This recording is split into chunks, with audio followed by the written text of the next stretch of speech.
Hey guys, we're going to keep going with 10.2. So let me go to the PowerPoint. Okay, here we go. All right, determining the conclusion to the hypothesis test using the p-value. This is so awesome and so easy. Okay.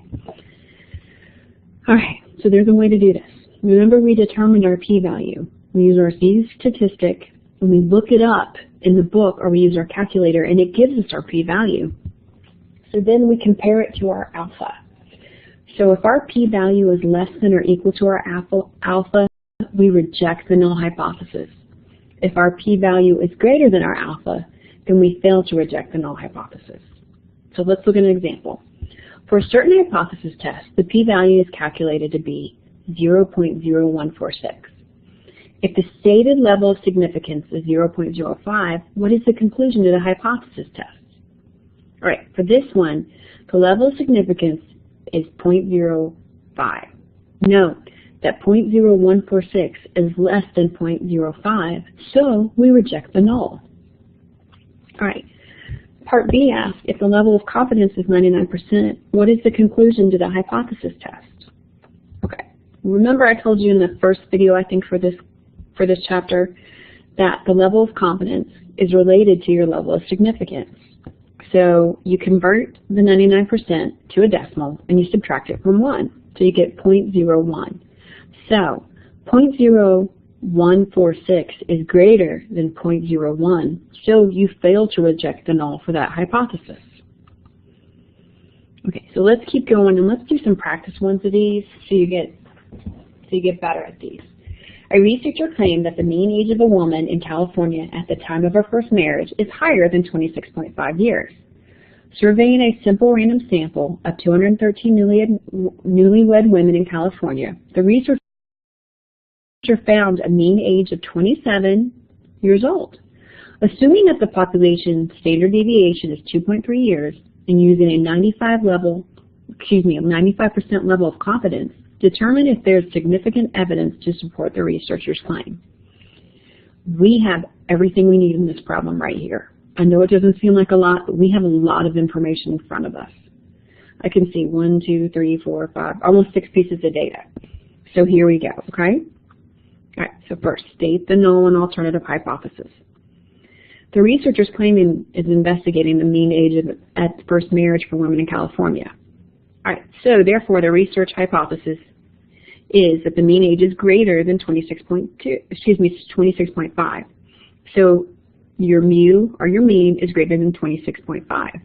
So that's your alternative. Your logistic opposite is the mean of less than or equal to 26.5. And there you go, you already got your hypothesis. So by looking at our alternative, we know it's a right-tailed test. So now you're going to determine which distribution to use from the test statistic and state the level of significance, okay? Because we know about the population mean, the population standard deviation is known, and it's a simple random sample, as it said, and the sample size is at least 30. You got to use normal distribution and calculate the z-test statistic. So, because we're 95% confident, then we can find the level of significance by doing 1 minus 0.95 equals 0.05. Okay, so we're going to gather our data. We know our population mean is 26.5, our sample mean is 27, and the population standard deviation is 2.3. And the sample size is 213. You can put it in your calculator, or you can solve it by hand, you get 3.17. All right. The alternative hypothesis, as I said before, is a right-tailed test. So if I look up 3.17, or if I use the calculator, I get a P of 0.0008. Okay?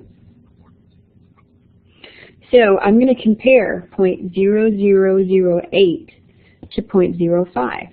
Well, that is a lot less than 0.05, so I reject my null hypothesis, which means I am supporting my alternative hypothesis.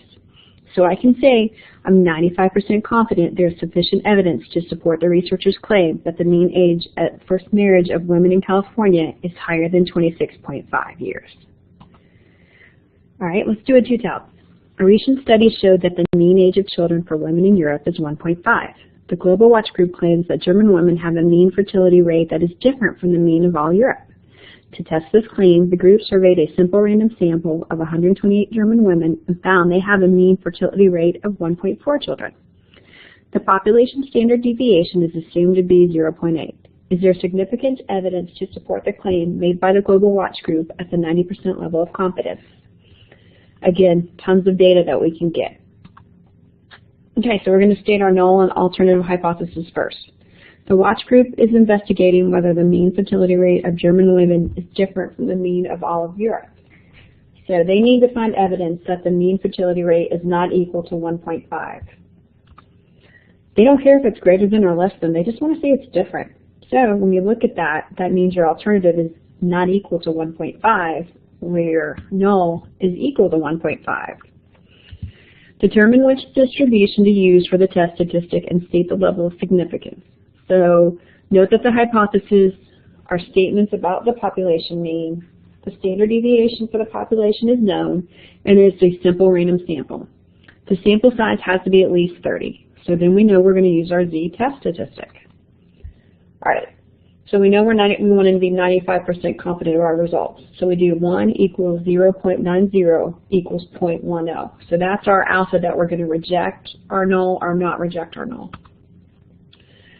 So we're given all the data, and we plug it into the formula. We get negative 1.41.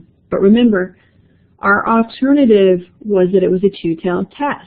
So we're going to have to get the p-value for negative 1.4 and for positive 1.4. But remember, if we just look up that negative 1.4 or use our calculator, all we have to do then is multiply it by 2 to get our final p-value. Okay? So if we multiply it 0.0793 times 2, we get 0.1586. So let's compare that to 0.10. Well, that's a lot higher than 0.10, so you fail to reject your null hypothesis. So this means in English, at a 90% level of confidence, the evidence does not support the group's claim that the fertility rate of German women is different from everybody in Europe. I hope that helped, and you might want to keep going through these, and there is a way to do it in the calculator, and I'm going to do it in the next video. Thanks.